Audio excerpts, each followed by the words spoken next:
مولاي صل وسلم دائما ابدا على حبيبك خير الخلق كلهم مولاي صل وسلم دائما ابدا على حبيبك خير الخلق كلهم هو الحبيب الذي ترجى شفاعته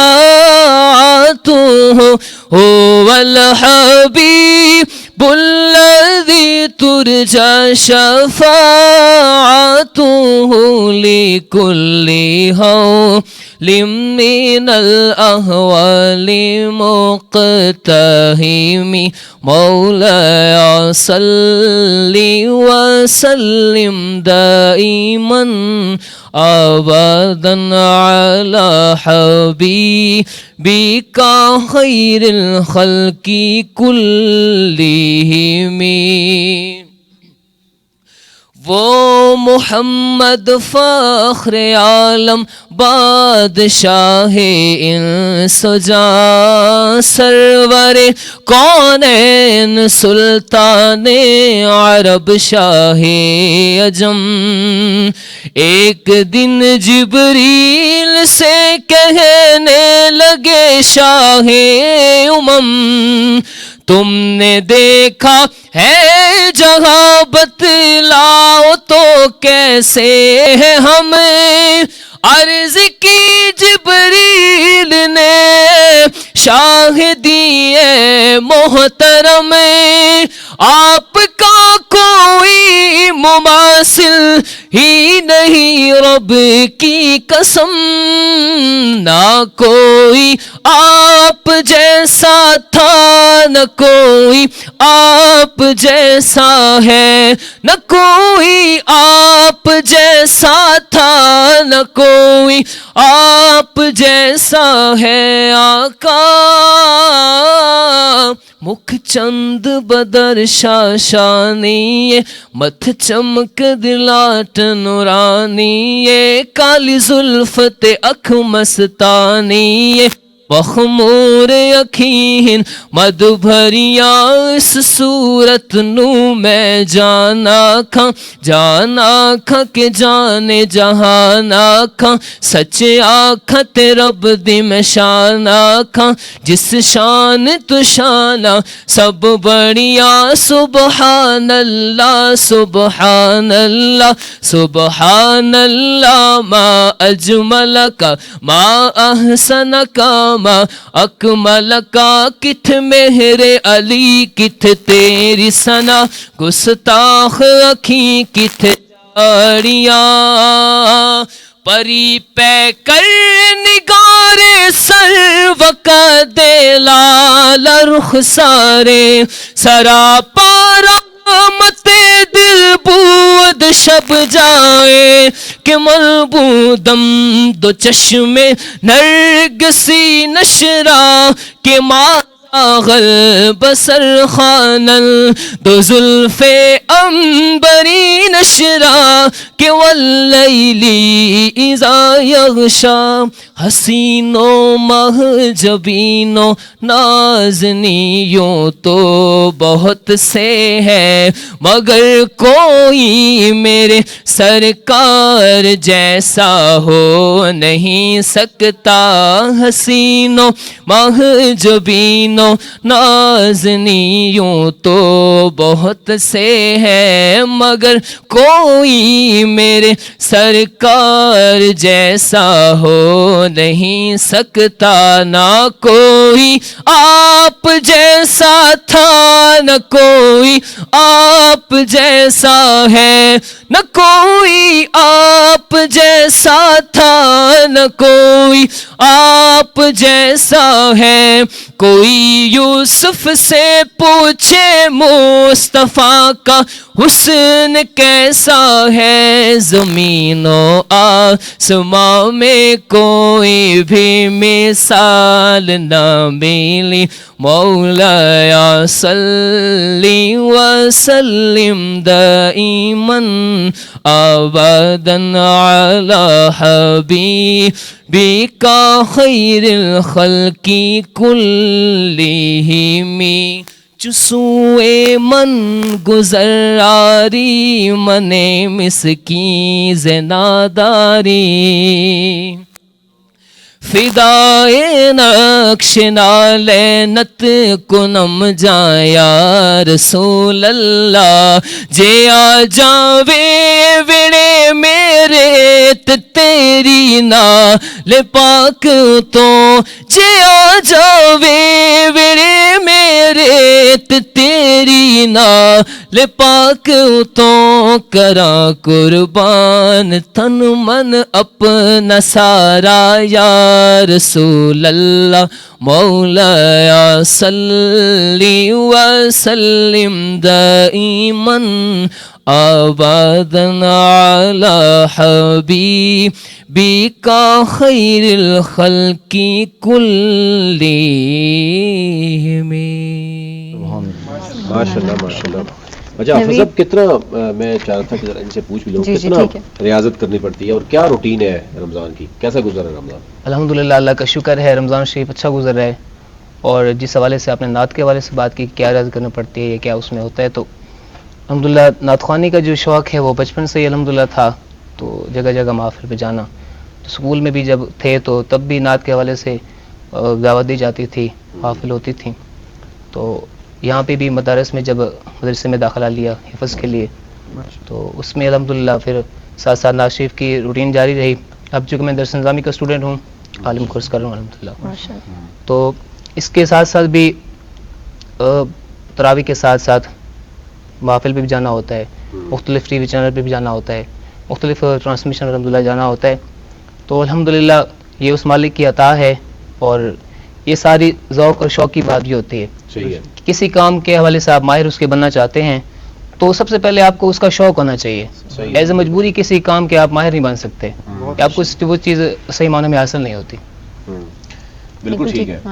نوید بڑھتے ہیں اعجاز صاحب کی طرف. اعجاز, ہم آپ سے یہ جاننا چاہیں گے کہ آپ خود بھی ایک آرگنائزیشن کو لیڈ کر رہے ہیں, تو دیکھیں یہ ہماری سوسائٹی میں ایک بڑا المیہ بن چکا ہے کہ جو نان گورنمنٹل آرگنائزیشنز ہیں ہمارے ہاں, ان کی بڑی ایک 2,000-3,000 رجسٹریشن فی ہوتی ہے جو ایک اسٹوڈنٹ آبویسلی پے نہیں کر سکتا اپنی پاکٹ منی میں سے بھی.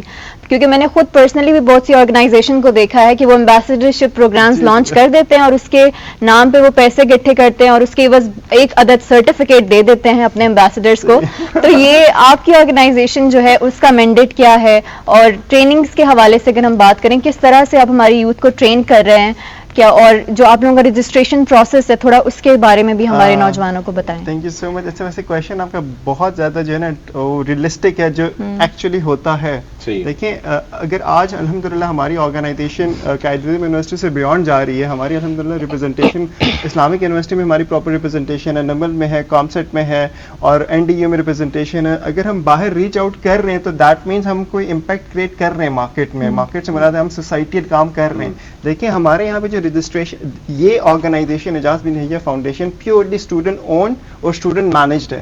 ہمارا جو ممبر ہے, جب ہم ممبر کی بات کرتے ہیں ہمارا اسٹوڈنٹ ہی ممبر ہے بیسکلی. ہمارے یہاں پہ جتنے بھی پروفائلز ہیں, ہیڈ آف ایچ آر بھی ہماری اسٹوڈنٹ ہے, ہمارا پی آر کا بھی اسٹوڈنٹ ہے, ہمارا کیا کہتے ہیں ریسرچ اینڈ ڈیولپمنٹ جتنا بھی کام دیکھ رہے اسٹوڈنٹ ہے. تو ہم ہر ایکٹیویٹی کو ڈیزائن کرتے ہیں, بہت منیمل چارجز ہوتے ہیں. تو یہاں پہ ہم چارجز تو باہر آپ کو نہیں بتا سکتے, لیکن ہم آپ کو یہ ضرور بتائیں گے کہ ہم کیا چیز پروڈیوس کر کے دے رہے ہیں. ابھی ہم نے ریسنٹلی اپنی اسکول آف اسپرنگ اسکول میں ہم نے اپنے ممبرس کو فلی فنڈیڈ ہم نے ٹریننگ آفر کرو یہ اکنامک ڈپلومیسی کے حوالے سے.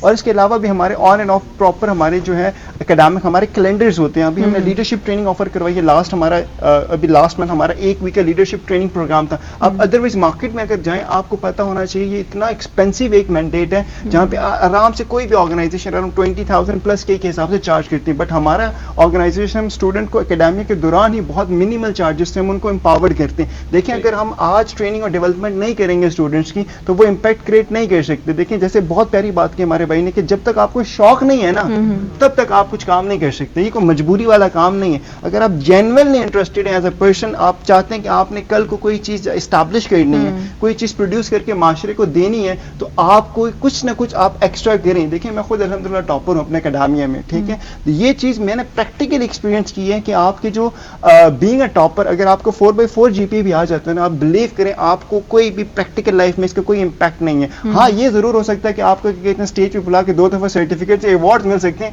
پریکٹیکل اس کی کوئی آپ کی سے نہیں ہے. تو آپ نے کیسے سے پروڈیوس کرنی, اپنی کیپیسٹی کو انہینس کر کے. ہم کام کرتے ہیں اسٹوڈنٹ کی speaking, leadership, thinking, logic, communication, otherwise public handling, management, ہم ان تمام چیزوں کو join. Sorry to interrupt you here, ابھی آپ نے بات کی آپ جو ایکٹیویٹیز کراتے ہیں اپنی آرگنائزیشن میں, تو اس میں اسپیشلی بات کروں گی یہاں پہ کرٹیکل ڈیولپمنٹ جو اسکلز ہوتی ہیں جو ڈیولپ کرتے ہیں آپ اپنے نوجوانوں میں. لیکن ہمارے یہاں ایک نوید یہ بھی تاثر پایا جاتا ہے کہ جو سوال پوچھنے والا ہے اس کو بڑا ڈی گریڈ کیا جاتا ہے. تو ایسا کیوں ہے کہ ہمارے اساتذہ جو ہیں وہ سوال پوچھنے والے کو اتنا انکریج نہیں کرتے, یا اگر ایسا بھی ہوتا ہے ایون سوشل میڈیا پہ بھی آپ دیکھیں اگر کوئی ایسا کویشچن ریز ہوتا ہے تو وہ بڑا اس کو اس پرسن کو جو ہے وہ کرٹیسزم والی سائڈ پہ چلا جاتا ہے. Very right. ایک مولانا صاحب میں بہت ادب سے میں گزارش کرنا چاہوں گا, دیکھیں ایک حدیث کا مفہوم ہے جو کوئی سوال ہے نا وہ آدھا علم ہے. ہم اس اپروچ کے ساتھ یہ چیز اسٹوڈنٹ کو بھی انکلکیٹ کرتے ہیں, سوال پوچھنا ضروری ہے, صحیح ہے, ٹھیک ہے. ہاں اس کے بعد اگر جواب نہیں آتا کوئی بڑی بات نہیں ہے. ہم استاد بھی دیکھیں, میں ہمیشہ کہتا ہوں ٹریٹ ایز اے ہیومن. جب ہم آپ کو آپ کی لمیٹیشن کے ساتھ ایکسیپٹ کر رہے ہیں تو آپ بھی ہمیں اپنے لمیٹیشن کے ساتھ ایکسیپٹ کریں. ہم کوشش کریں گے مزید ریسرچ کر کے آ جائیں گے, کوئی بڑی بات نہیں ہے. یہاں کوئی عقل کل تو نہیں ہے نا, کوئی پرفیکشنسٹ کا کوئی دعویٰ نہیں کر سکتا. تو لرننگ آن گوئنگ پروسیس ہے. ہم سوال کرتے ہیں, دیکھیں سوال کرنے کا جو مقصد ہے نا, ہم ایکٹیویٹیز, دیکھیں ہم نے بات کی بار بار ایکٹیویٹی, ہم کیسے اسٹوڈنٹس کو انکلکیٹ کریں, کیسے اسٹوڈنٹ کو امپاورڈ کر رہے ہیں. ہم امپاورمنٹ کی بات کرتے ہیں. امپاورمنٹ کا مطلب ہوتا ہے اسٹوڈنٹ اسکلفل ہو جائے. کیسے اسکلفل ہو جائے؟ فار ایگزامپل ہماری بہت زیادہ جو ایک بینچ مارک ہماری ایکٹیویٹی ہے وہ ایک نیشنل ڈائلاگ ہے. ہم چاہتے ہیں کہ ہمارا جو اسٹوڈنٹ ہے, ہمارا جو ممبر ہے, وہ آج نیشنل ایشوز کو ڈسکس کریں وداؤٹ بینگ ججمنٹل. یہ نہ کرے کہ وہ کسی ایک پارٹی کو وہ ریپرزینٹ کریں, نہیں, ہم چاہتے ہیں کہ وہ اتنا ریسرچ بیسڈ آرگومنٹ پروڈیوس کریں کہ اس کی بات کی امپورٹنس ہو, کل کوئی پریکٹیکل لائف میں جائے. ہماری ہر چیز جو ہے نا وہ کنیکٹ ہے ود دا پروفیشنل لائف. ہم چاہتے ہیں کہ ہمارا بچہ جو ہمارا اسٹوڈنٹ ہے, ہمارا جو چنک ہے, وہ باقاعدہ ڈیولپڈ ہو جائے. صحیح ہے, بالکل صحیح ہے. اچھا دوسرا میں یہ جاننا چاہ رہا تھا کہ ایک تو یہ ہے کہ یہ تو ہمارے پاس فیکٹس اینڈ فگرز جو آتے ہیں کہ 40 لاکھ تک ہمارا نوجوان جو ہے وہ ہر سال مارکیٹ میں جاتا ہے, اور اس کو پھر مارکیٹ میں جاب نہیں ملتی تو ملک سے باہر جاتا ہے. تو اس کے اوپر جو ہے ہمارے کتنے ادارے کام کر رہے ہیں, اور آپ کو سمجھتے ہیں کیونکہ ظاہر آپ خود ایک یونیورسٹی میں پڑھاتے ہیں, آپ سمجھتے ہیں کہ نکلنے والے بچے ان کی اپروچ کیا ہوتی ہے. ایک تو آپ نے بتایا نا کہ ان کی ایکسپیکٹیشن کیا ہوتی ہے اور گراؤنڈ پہ ان کو ملتا کیا ہے. ایک یہ ہے کہ وہ ریئلی اگر آپ 40 لاکھ بچہ نکلتا ہے تو ایک تو یہ ہے کہ ہمارے ہاں بہت سے یعنی جو آن لائن سروسز ہیں وہ پاکستان کی نہیں ہے, وہ باہر کی سروسز ہیں. اس میں ہمارے نوجوان انگیج ضرور ہیں, کچھ آن لائن کیب چلا رہے ہیں, کوئی بائک چلا رہے ہیں, اور اگر وہ بھی نہ ہوتی تو ڈیفینیٹلی مشکلات ہوتی. لیکن آئی ٹی سیکٹر میں, سائبر سیکیورٹی میں ایک پوری دنیا آپ کی لمٹ ہے. جی سر, اس میں آپ کو کیا لگ رہا ہے کہ ہمارے ہاں آپ کو اسپیشلی کیا کرنا چاہیے, آپ کی طرح کی جو نوجوان آرگنائزیشن ان کو کیا کرنا؟ دیکھیں سر, یہ بڑا ایک اسٹرانگ کنسرنس تھا ہمارے آرگنائزیشن کے ممبرس کے کہ سر آپ ادروائز جو ٹریننگ پروگرام کروا رہے ہیں کہ آپ ہمیں فائنینشلی کیسے انڈیپینڈنٹ کر سکتے ہیں. تو ہم نے ایک دیکھیں ہمارا آرگنائزیشن کا مینڈیٹ ہے کہ ہم ہر آرگنائزیشن کو ایکسیس کرتے ہیں. ہم نے کوئی ریسٹرکشن نہیں لگائی کہ یہ پلس ہے تو یہ مائنس ہے. ہمارا کام ہے کہ ہم ہر آرگنائزیشن, بھلے وہ پبلک ہو بھلے وہ پرائیویٹ ہو, ہم جائیں, ہم بات کریں, ہم ڈائلاگ کریں, ہم گریٹر ڈیولپمنٹ کی بات کریں. ہم نے ایک آرگنائزیشن کے ساتھ باقاعدہ کلیبریشن کے ساتھ ہم نے 1 منتھ کا فری لانسنگ پروگرام انٹروڈیوس کروایا اپنے اسٹوڈنٹس کو. ہم نے ہائیلی سبسیڈائز, ہم ہمیشہ کہتے ہیں ہم نے سبسیڈائز, ہمیں پتہ ہے کہ اسٹوڈنٹس کے پاکٹ منی کیا ہے, ہمیں پتہ ہے کہ اسٹوڈنٹس کی فائنینشیل اسٹرینتھ کتنی ہے, ہمیں یہ بھی پتہ ہے کہ اسٹوڈنٹ جو ہے نا وہ گاؤں سے ہاسٹل میں آیا ہوا ہے, اس نے ادروائز مہینہ بھی چلانا ہے. تو ساری چیزوں کو کنسیڈر کرتے ہوئے ہم چاہتے ہیں, میری خواہش ہے کہ یہ چیز جو ہے نا اتنا ڈراسٹک چینج آ جائے کہ ہمارا بچہ اکیڈامیا میں اسٹیبلش ہو جائے. ہم نے پراپر کولابریشن کے ساتھ 1 مہینہ ان کو پراپر کلاسز دی کہ ہم یہ چاہتے ہیں کہ ایک دفعہ وہ سسٹم سے گو تھرو ہو جائیں تاکہ جتنا بھی یہ آئی ٹی بیسڈ ورڈ ہے وہ اس سے ان کو تھوڑی بہت نو ہاؤ ہو جائے. یہ تو ہم نے آپ کو بات بتائی آرگنائزیشنل, لیکن آپ کو میں ڈائلما بتا دوں. دیکھیں ہمارا سب سے بڑا ڈائلما یہ ہے کہ ہمیں کوئی آرگنائزیشن اون نہیں کرتا, گورنمنٹ آرگنائزیشن اون نہیں کرتا. ایک ہم نے, میں نام تو نہیں لینا چاہتا, وہ غلط بات ہو جائے گی, ایک لیڈنگ ہماری گورنمنٹ آرگنائزیشن ہے جو ہائیلی ٹیک بیسڈ ہے, ٹھیک ہے. ہم نے ان کو باقاعدہ اپنے آرگنائزیشن کے پارٹ سے ہم نے ان کو ریکویسٹ کیا, ہم نے ان کو یہ اسٹیبلش کیا کہ ہمارے پاس ڈفرینٹ یونیورسٹی ریپرزنٹیشنز ہیں اور تقریباً ہمارا جو چنک ہے نا وہ فائنل ایئر اسٹوڈنٹس ہیں, تو آپ ان کو ٹریننگ پروگرام آفر کریں پلیز, تاکہ وہ کسی حد تک وہ فائنینشیل انڈیپینڈنٹ ہو جائیں. تو آپ کو پتہ ہے ہمارے یہاں پہ ہمیں تب تک کوئی بندہ بلاتا نہیں جب تک نام نہ ہو جائے, ٹھیک ہے. وہ کہتے ہیں آپ کو پروفائل کیا, ہم نے کہا پروفائل چھوڑیں, آپ ہماری آئی ڈی کے بعد بات کریں, ہم کیا چیز ڈلیور کرنا چاہتے ہیں. صحیح ہے. وہ کہتے ہیں کہ آپ پہلے تھوڑا نام کر دیں, ہم نے کہا چلیں پھر ٹھیک ہے. یہ بہت اچھی بات ہے.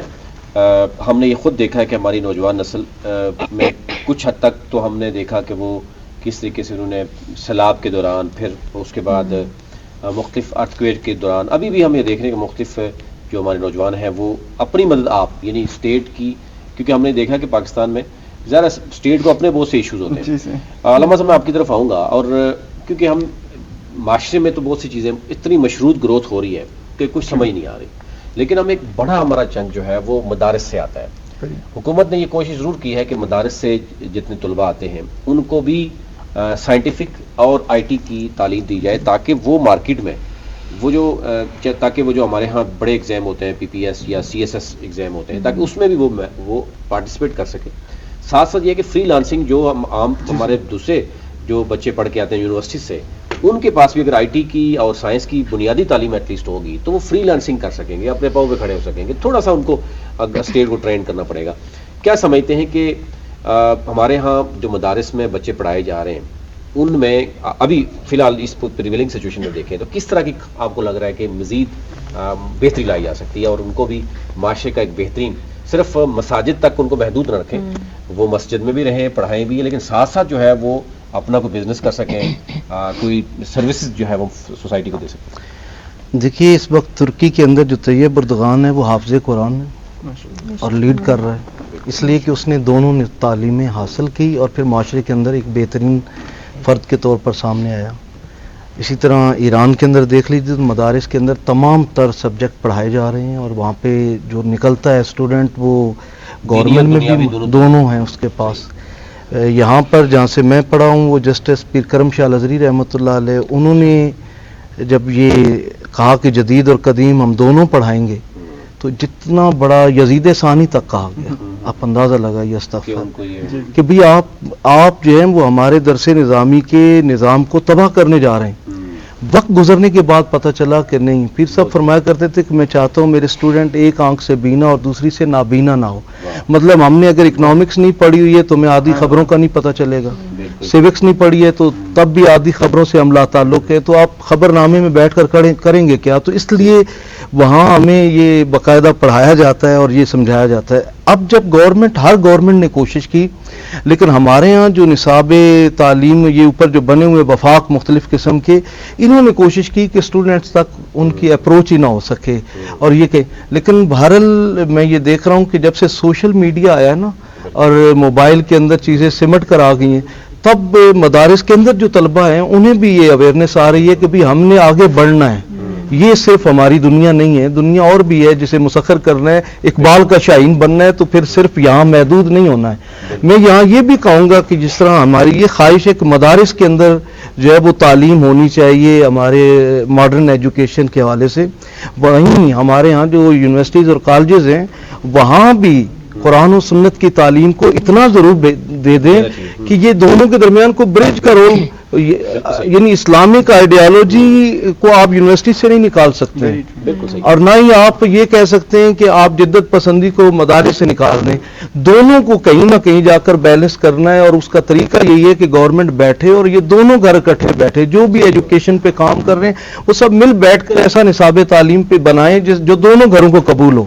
جب ایک جیسی تعلیم ہوگی تو ایک قوم تیار ہوگی. اس وقت ہمارے ہاں گھوڑا گلی والوں کا مزاج اور ہے اور تانگا گلی والوں کا مزاج اور ہے, یعنی یہ دونوں ایک صرف آفیسر تیار کر رہے ہیں اور ایک صرف نوکر پیدا کر رہے ہیں, اور 90+ جو ہے وہ ہماری نوکر ہی پیدا کیے جا رہے ہیں. ان کو یہ شعور ہی نہیں ہے کہ میں بھی کبھی باس بن سکتا ہوں, میں بھی کبھی وہاں چیئر کر سکتا ہوں. اس لیے میں سمجھتا ہوں کہ جب تک یکساں نصاب تعلیم نہیں آئے گا, پوری دنیا میں ایسا ہی ہے, سوائے ہمارے یہ جو ہم لوگ کوشش کیے جا رہے ہیں کہ بس 3-4 نسلیں الگ الگ پیدا کر دی جائیں اور معاشرے کے اندر افراط و تفریط رہے. بڑی ڈیوائڈ جو ہے نظر آتی ہے. خواتین صاحب ایک وقفہ لیں گے, وقفے کے بعد واپس آتے ہیں. اور گفتگو کا سلسلہ یہاں سے ہی ہم جاری کریں گے. لیکن ایک بہت بڑی جو ڈیوائڈ ہمیں نظر آ رہی ہے معاشرے میں وہ ڈیفینیٹلی وہ طبقات کی ہے. اس میں ہم یہ دیکھ رہے ہیں کہ ایک وہ طبقہ ہے جو بڑی مشکل سے اسکول بچوں کو بھیجتا ہے, ایک وہ ہے جو ایلیٹ اسکول جس کو ہم کہتے ہیں. لیکن کوشش گورنمنٹ کی طرف سے جاری ہے کہ پریویس گورنمنٹ بھی اور یہ موجودہ گورنمنٹ بھی کہ ایک ہم سنگل نیشنل کریکلم ہونا چاہیے ایٹ لیسٹ مدرسے سسٹم سے لے کر آپ جو ایلیٹ اسکول سسٹم جس کو کہتے ہیں وہاں پر بھی جو ہے وہ کچھ بنیادی یعنی اسٹیٹ کے حوالے سے اسلامک جو ہے بکس ہیں وہ ضرور ہونے چاہیے وہاں پہ. اور ڈیفینیٹلی جب آپ تمام جو مختلف طرح کے فیکشنز ہیں اس میں کچھ سملیرٹیز ہوں گی تو ڈیفینیٹلی پھر جو ایگزام ہوتا ہے اس میں بھی ہمارے وہ بچے بھی آئیں گے جو مدارس سے بھی بڑے لائق, یعنی جو بچہ حفظ کر رہا ہے ڈیفینیٹلی وہ انٹیلیجنٹ ہے, اس کو ذہن پہ تو کوئی بات نہیں کی جا سکتی. لیکن ہاں البتہ اگر آپ اس کو وہ پلیٹ فارم مہیا نہیں کریں گے تو ڈیفینیٹلی وہ پیچھے رہ جائے گا. تو یہ اوور آل ہم دیکھ رہے ہیں گورنمنٹ کی بھی کوشش ہے کہ اس کو وہ کیا جائے. ایک وقفے کے بعد اس پہ ہم بات کرتے ہیں کہ ہمارے ہاں جو ہونا چاہیے جو تعلیم کے لیے اسپیشلی کریکلم وہ کیسا ہونا چاہیے, اس میں رول کیا ہونا چاہیے, ہمارے ہاں یوتھ کا کیا رول ہونا چاہیے, اس پہ وقفے کے بعد بات کرتے ہیں. صلی اللہ علیہ یا رسول اللہ وسلم علیک یا حبیب اللہ.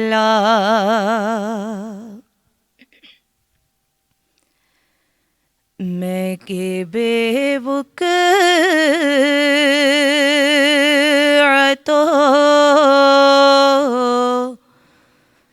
بے مایا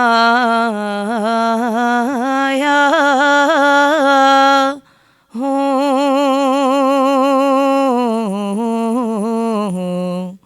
میں کہ بے وقعتو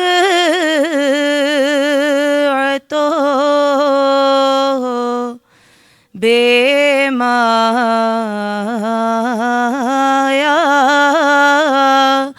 ہوں,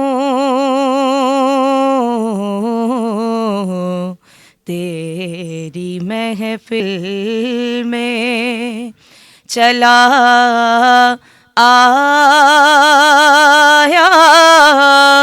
ہوں, میں کہ بے وقعتو بے مایا ہوں.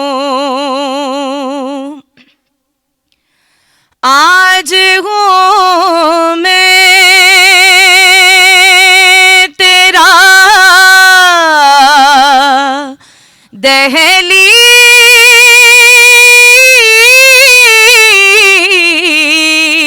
دہلیز نشین, آج ہوں میں تیرا دہلیز نشین,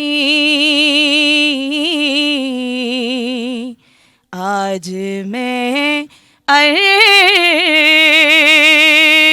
کا ہم پایا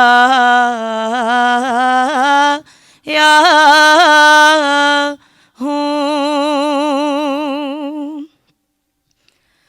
اور چند پر یوں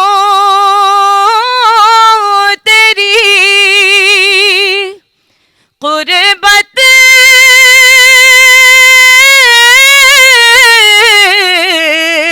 میں کٹے, چند پر یوں تیری قربت میں کٹے, جیسے ایک عمر